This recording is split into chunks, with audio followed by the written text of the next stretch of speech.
ৰঙৰে জুই জ্বলিল আজি পলাশৰ ডালতে ফাগুনৰে বা লাগিল নিকুঞ্জ বনতে আহা আমি হোলী খেলো বসন্ত বেলাতে ফাগুনৰ ৰঙেৰে ৰাঙলী উত্তৰ গুৱাহাটীৰ দৌল গোবিন্দ মন্দিৰৰ দৃশ্যাংশ আমি আপোনালোকক দেখুৱাব বিচাৰিছো ফাগুনৰ মাদকতা আৰু ফাকুৰ ৰঙে ৰঙীন কৰি তুলিছে উত্তৰ গুৱাহাটীৰ চৌদিশ ভিন্ন ৰঙৰ আবিৰৰ পৰশ পাই আকাশ বতাহ ৰাঙলী হৈ পৰিছে আবিৰৰ মধুৰ গোন্ধে আমোল মোলাইছে দৌল গোবিন্দ মন্দিৰৰ চৌদিশ দৃশ্যাংশ আপোনালোকে প্ৰত্যক্ষ কৰিছে ৰঙৰে জুই জ্বলিল আজি পলাশৰ ডালতে ফাগুনৰে বা লাগিল নিকুঞ্জ বনতে আহা আমি খেলো হোলী বসন্ত বেলাতে ফাগুনৰ ৰঙেৰে ৰাঙলী উত্তৰ গুৱাহাটীৰ দৌল গোবিন্দ মন্দিৰৰ দৃশ্যাংশ আমি আপোনালোকক দেখুৱাবলৈ চেষ্টা কৰিছো ফাগুনৰ মাদকতা আৰু ফাকুৰ ৰঙে ৰঙীন কৰি তুলিছে উত্তৰ গুৱাহাটীৰ চৌদিশ ভিন্ন ৰঙৰ আবিৰৰ পৰশ পাই এতিয়া আকাশ বতাহ ৰাঙলী হৈ পৰিছে আবিৰৰ মধুৰ গোন্ধে আমোল মোলাই উঠিছে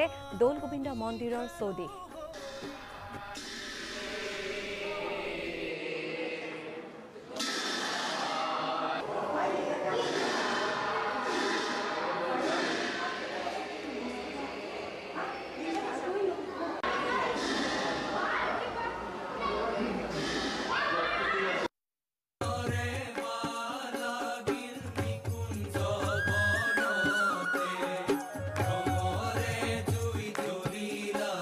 মন্দিৰত এনেদৰে এতিয়া ভক্তই ভিৰ কৰা পৰিলক্ষিত হৈছে শ্ৰীকৃষ্ণ অৰ্থাৎ বিষ্ণুক আৰাধনা কৰিবৰ বাবে এতিয়া সকলো ভিৰ কৰা পৰিলক্ষিত হৈছে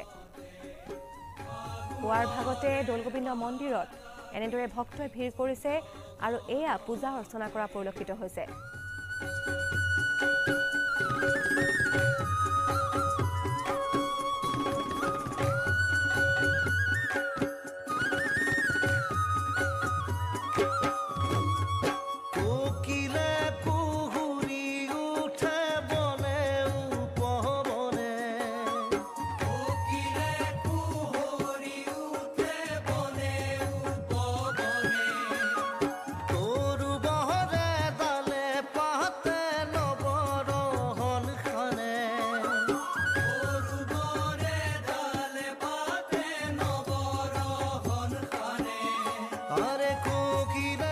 সম্প্ৰচাৰ যোগে আমি দৌল গোবিন্দ মন্দিৰৰ দৃশ্যাংশ দেখুৱাব বিচাৰিছো আমাৰ সংবাদদাতা উপস্থিত আছে নমস্কাৰ আমি আপোনাৰ কাষলৈ আহিছো আৰু আপোনাৰ জৰিয়তে দৌল গোবিন্দ মন্দিৰৰ পৰিৱেশ দেখুৱাব বিচাৰিছো আসাম টক্সৰ দৰ্শকক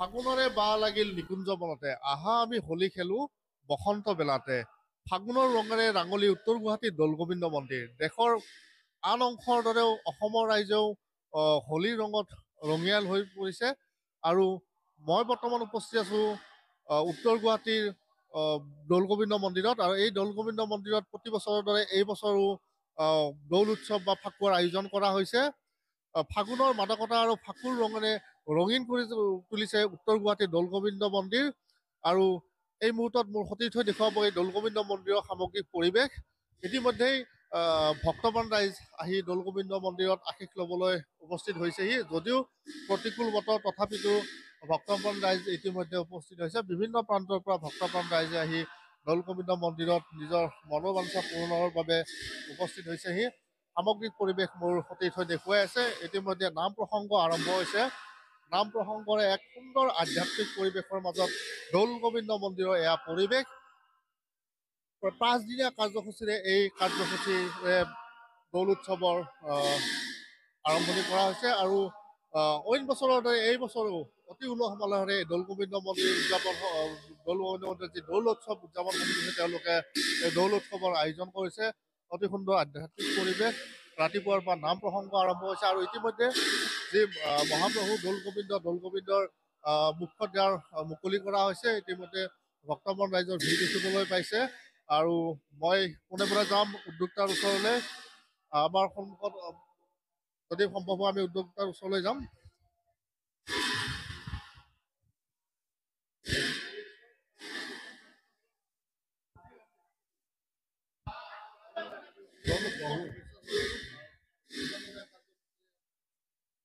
হয় ময়ো আটাইলৈ শুভেচ্ছা জনালো আজি দৌল উৎসৱৰ দ্বিতীয়টো দিন মহাপূজা ইতিমধ্যে মহাপূজা আমাৰ আৰম্ভ হৈছে আৰু এই মহাপূজা ভাগ দুবাৰকে আচলতে আজি দুটা হোম হ'ব দুপৰীয়া এবাৰ হ'ব আৰু সন্ধিয়া এবাৰ আৰু মহাপ্ৰভুক আজি যিটো ফাল্গুদিয়া যিটো পৰ্ব, সেই পৰম্পৰাগতভাৱে সেই ফাল্গুদিয়া পৰ্বটো দুটা ভাগত হ'ব, দুপৰীয়া এভাগ আৰু সন্ধিয়া এভাগ।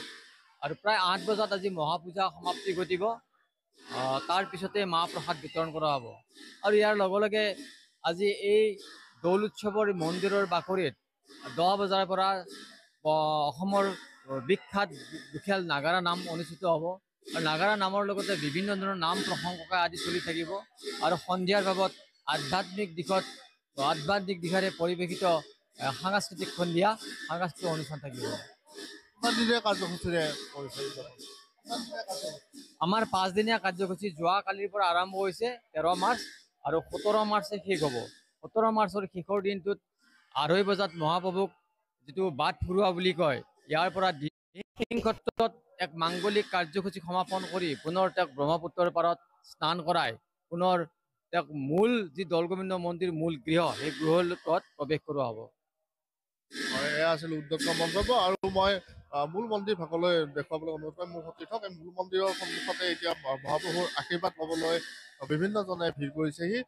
ইতিমধ্যে বিভিন্ন প্ৰান্তৰ পৰা প্ৰতিকূল বতৰৰ সত্ত্বেও বিভিন্ন প্ৰান্তৰ পৰা ৰাজ্যৰ বিভিন্ন প্ৰান্তৰ পৰা লোকসকল আহি উপস্থিত হৈছে। মই তেখেতসকলক কিছুসকলক মই মন্তব্য ল'বলৈ চেষ্টা কৰিম, দৰ্শনৰ মন্তব্য ল'বলৈ চেষ্টা কৰিম।